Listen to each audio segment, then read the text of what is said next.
Nange Lutalo yabadde ki? Anti lwasa atuwa lutuwo lwa Lutalo tetulumanyi. Lwasa effect egenze mu bayimbi be Uganda. Lutalo abiddwako ng'ayogera oluzungu nga yambadde ng'abaniga.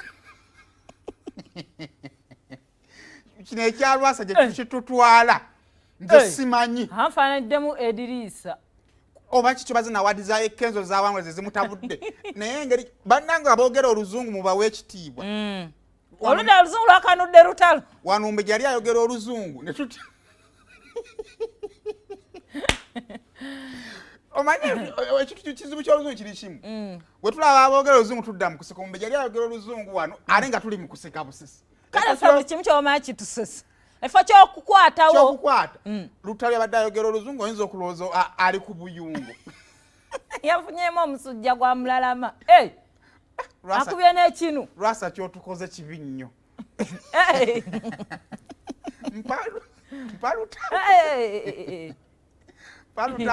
Yo, my name is David Lutalo. Today, I'm not going to talk about music because I'm a musician. So let's put that aside. We talk about music.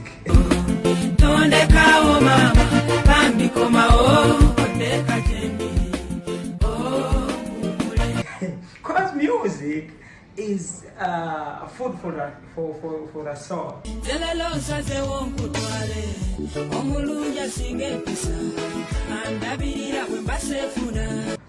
If you want to if you want to have a good life, you have to have music.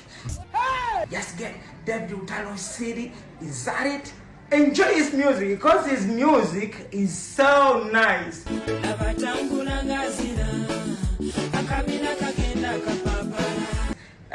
Unajua, his music is the source of life. If you want to have a good life, enjoy David Lutalo's music. Listen to it.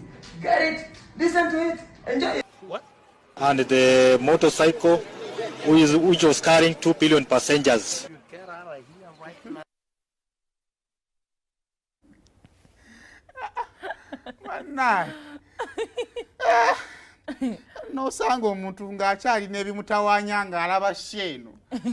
Vaako mangu totunyiigira. Soka Lutalo afuna omukyala awase. Simanyi kyemanya ayinza okuba nga Sharon Walukaga yakunyiiza nnyo wasa. Ate gundi Oroni yatandika ebintu eby'okufuula Lutalo omuniga.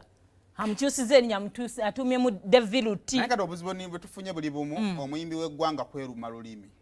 Ali mu kwogera oluzungu naye yaliyanga akola omanyi mayimbi. Yena yakanusa amaaso. Ojjukira rap zedde ez'abakasidi ez'abaani nga otakola rap mu wanise kana guno omumwa bwe guti. Nga bakuba rapping wanise omumwa we. Yeah. Kati nga guno omumwa gwine geje gwa era simanyi mbeera gye balimu kati. Oba guno nga gwawukana ku gunnaagwa. Kati ali ku luzungu. Get it. Ana abeeruwero temusuka. Mulekera abe Masaka. Lutalo aluwero tubadde twekuumidde nnyo mu nnaanansi zaffe badde saagala. Leero nvuze nnyo speed bannaye. Kati